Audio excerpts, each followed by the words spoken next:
High in the rugged spine of the Zagros Mountains, where wind carves the rocks and survival is never guaranteed, a woman named Kulesum began her climb, searching for a single lost lamb.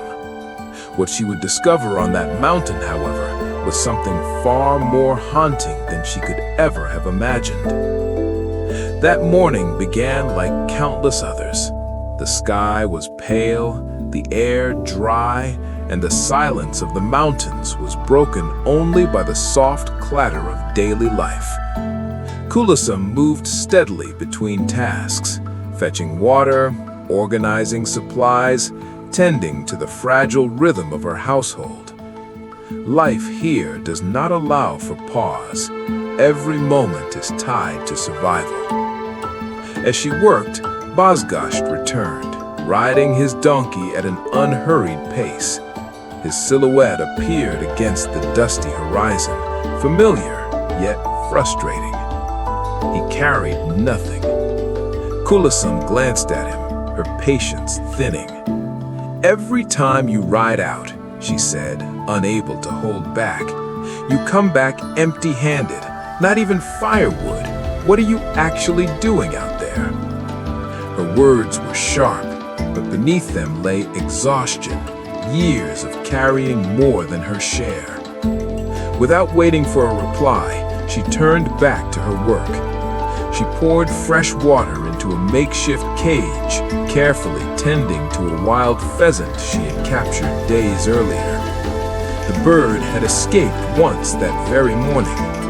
Now it was confined more securely, placed inside an old storage rack once used for household odds and ends. In this place, even small losses matter. Nothing can be wasted, not effort, not opportunity, not life. After securing the pheasant, Kulesum sat down with bundles of wild vegetables and medicinal herbs she had gathered from the mountains. Her hands moved with practiced precision, sorting, cleaning, evaluating. These plants were more than food. They were medicine, trade, and sometimes the only source of income. But before she could finish, Zagros spoke again. "One goat hasn't returned," he said. "I'll search one side, you search the other." There was no discussion, no choice. The faint fragrance of herbs still lingered on her fingertips as she stood up once more. The work never truly ended. It simply shifted from one form of hardship to another. On the slopes of the Zagros Mountains, Kulesum's life spun endlessly like a wheel, driven by necessity, pulled forward by responsibility. She picked up her cloth bag, slung it over her shoulder, and asked one final time to confirm the direction. "The back mountain," Zagros replied. And so, she set off. As she climbed, her voice carried faintly in the wind, still filled with complaint. "Why do you always drive the goats to such dangerous places? Every time I search for them, I come back completely exhausted." Her words echoed briefly before disappearing into the vast emptiness. In a life defined by hardship, even complaints are a form of resistance, small assertions of dignity against overwhelming pressure. The higher she climbed, the more the world below faded away, and the heavier her invisible burdens became. Reaching the summit, she stepped cautiously toward the edge of a steep cliff. From here, the land fell away sharply, jagged rock, fractured stone, and near vertical drops that seemed to stretch endlessly downward. She scanned the terrain carefully. Any shadow, any crevice, any ledge could be hiding the missing lamb. Wherever there was even the slightest possibility, she would attempt to climb down. These cliffs were unforgiving, weathered by time, carved by wind, and dangerous beyond measure. To stand here was to feel the pull of gravity in its most terrifying form. To climb here without protection was to accept the constant presence of death. This is not bravery for spectacle, it is survival. A choice forced by necessity, not courage. Kulesum gripped the rock tightly with both hands, pressing her body against the mountain as she moved downward, inch by inch. Every movement was deliberate, every step carried risk. She wasn't just searching for a lamb, she was holding together the fragile balance of her family's life. The search soon entered its most difficult phase. There were no signs, no sounds, only silence. She reached a narrow ledge on the side of the cliff. There was nowhere else to go. She paused. At this moment, she realized she was gambling with her life for something she could neither see nor hear. And yet, turning back felt just as impossible. Eventually, she had no choice but to stop. She could go no further. But even here, the mountain offered something in return. She noticed several clusters of medicinal herbs growing between the rocks. Carefully, she gathered them. A small reward, earned through great risk. These plants would later be sold, converted into money. But as valuable as they were, they could not change her reality. Herbs could heal wounds, but they cannot cure poverty. Back on the clifftop, she looked down toward the valley. The flock had already begun moving downhill. She sighed. "They're clearly going down," she muttered. "But he insists on driving them up. Why make everything harder?" Below, the animals followed instinct, seeking easier paths, safer ground. Above, Kulesum climbed against that instinct because she had no other option. Then suddenly, something caught her eye. A plant, small, delicate, growing in a crack high on the cliff. She froze. This was no ordinary herb. Quickly, she set down her bag and moved toward it with care. This plant was known locally as gunbu. Rare, precious, almost mythical. It grows only at high altitudes, above 2,500 meters, hidden in rock crevices where few can reach. Its aroma is strong and distinctive. Its value immense. Among the people of the Zagros Mountains, it is often called mountain gold. Used in medicine, used in fine cooking. For Kulesum, finding it was like discovering treasure hidden in stone. Carefully, she picked it.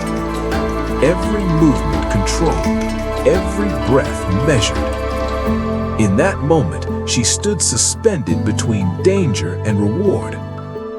She had danced with death for a handful of fragrance. It would not change her life, but for a brief moment, she could smell something different. Something like hope. After a short rest, she stood again. The search was not over. In this harsh land, giving up is easy, but persistence demands everything. Step by step, she continued. Her muscles strained, her breath grew heavier. Time seemed to stretch. The mountain offered no answers, only silence. At the edge of her strength, she pushed forward. There was no audience here, no recognition, only survival. And in this silent struggle, survival itself became victory. Then, something changed. In a narrow crack along the cliff face, she noticed an unusual shape. She leaned closer. At first, it was unclear, but then she saw it. A bone. Carefully, she reached in and pulled it free. It was weathered, pale, and fragile. Not an animal bone. Human. Its length and structure were unmistakable. A long bone, possibly from an arm or a leg. Nearby, she found another, smaller, more brittle. These remains had been here for a long time. Years, perhaps decades. She examined them quietly. One resembled part of a hand, the other a leg. But something did not make sense. Why were bones from different parts of a body scattered in such an inaccessible place? Who did they belong to? A shepherd who never returned? A traveler lost to the mountain? Or someone whose story was erased by time? In such extreme environments, there are only a few explanations. Predators may have carried remains here piece by piece. Or perhaps long ago, this place held a different meaning. In ancient Persian traditions, bodies were sometimes placed in elevated areas, left for birds, returning to nature. Over time, bones could scatter across the cliffs. The mountain keeps its secrets.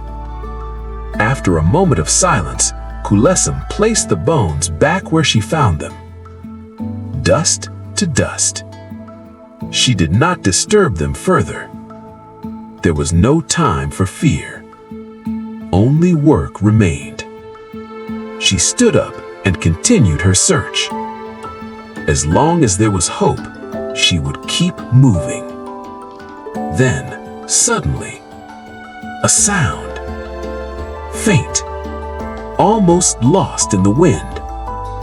A bleat. She froze, listening. There it was again. Without hesitation, she began descending toward the sound. Faster now, more urgent. The terrain was still dangerous, but hope had returned. At the entrance of a small rock cave, she finally saw it. The lamb. Alive. It had hidden itself deep inside, sheltered from wind and predators. It trembled, weak, frightened, but unharmed. Slowly she approached. Gently she reached out and took it into her arms. The search was over. Relief washed over her. Not just because the lamb was found, because she wouldn't be blamed. In her world, results matter more than effort. Success is survival. Failure carries consequences. Holding the lamb, she began her descent. The mountain once again fell silent behind her. It had tested her, and for today, she had endured. But tomorrow, the cycle would begin again. Because here, in the unforgiving heights of the Zagros Mountains, survival is not a single victory. It is a continuous climb. And for Kulesum, that climb never truly ends. Thank you for watching.